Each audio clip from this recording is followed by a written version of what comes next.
En Afrique du Sud, dans la province d'Alexandra, les autorités se mobilisent et souhaitent une extension des tests de dépistage avec plus de 1500 cas positifs au Covid-19. Le pays espère éviter la propagation du virus. Plus de détails avec Sena Yassali.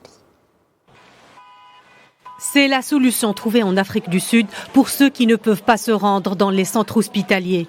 Dans le township d'Alexandra, tout près du centre de Johannesburg, des camionnettes sont stationnées dans la cour de la clinique du quartier. Un prélèvement est effectué au niveau du nez et de la gorge de ceux qui présentent les symptômes du Covid-19.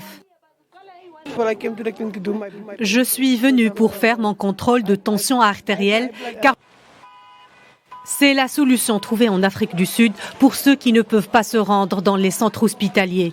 Dans le township d'Alexandra, tout près du centre de Johannesburg, des camionnettes sont stationnées dans la cour de la clinique du quartier. Un prélèvement est effectué au niveau du nez et de la gorge de ceux qui présentent les symptômes du Covid-19.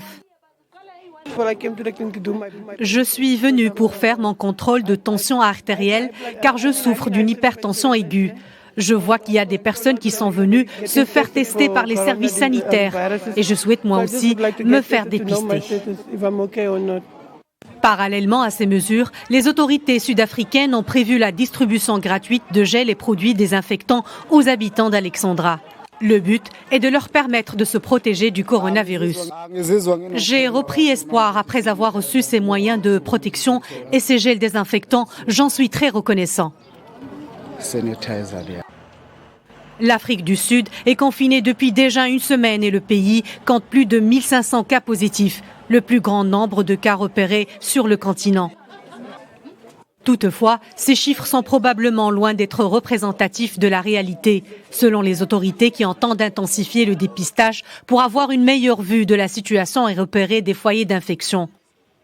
Concrètement, dans cette banlieue de Johannesburg, il faut dire que les équipes tâtonnent encore, car les gestes barrières, tels que la distanciation sociale, ne sont pas toujours respectés et les Sud-Africains sont encore peu nombreux à venir se faire dépister.